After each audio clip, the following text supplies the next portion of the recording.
Since the late 1990s, over 100 young men across multiple U.S. cities have vanished, only to be found dead in rivers days later.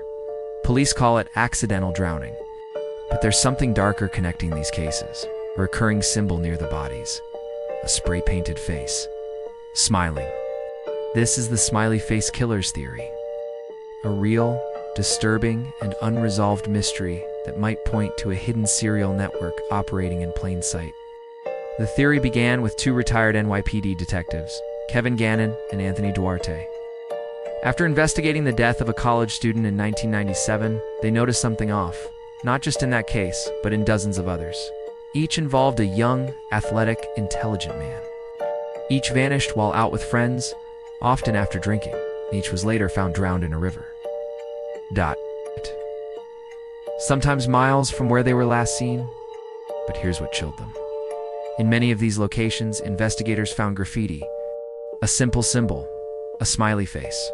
The victims shared eerie similarities: college-aged, male, athletic, high academic performance. They disappeared after nights out. Surveillance footage often cuts off. And when their bodies are found, the autopsies frequently don't line up with being in the water for the supposed duration.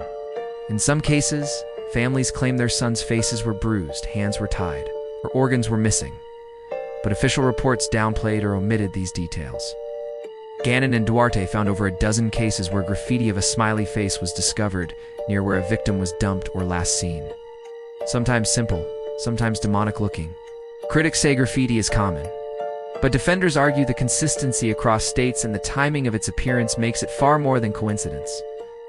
In 2008, the FBI issued a statement saying there was no evidence to support the theory of a serial killer or group responsible. But the families of the victims don't agree. Neither do the detectives, who see patterns the FBI refuses to acknowledge. More troubling, new cases continue to emerge.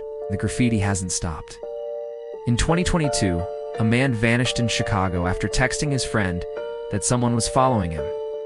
He was found dead in the river 3 days later. On the seawall nearby, a freshly painted smiley face.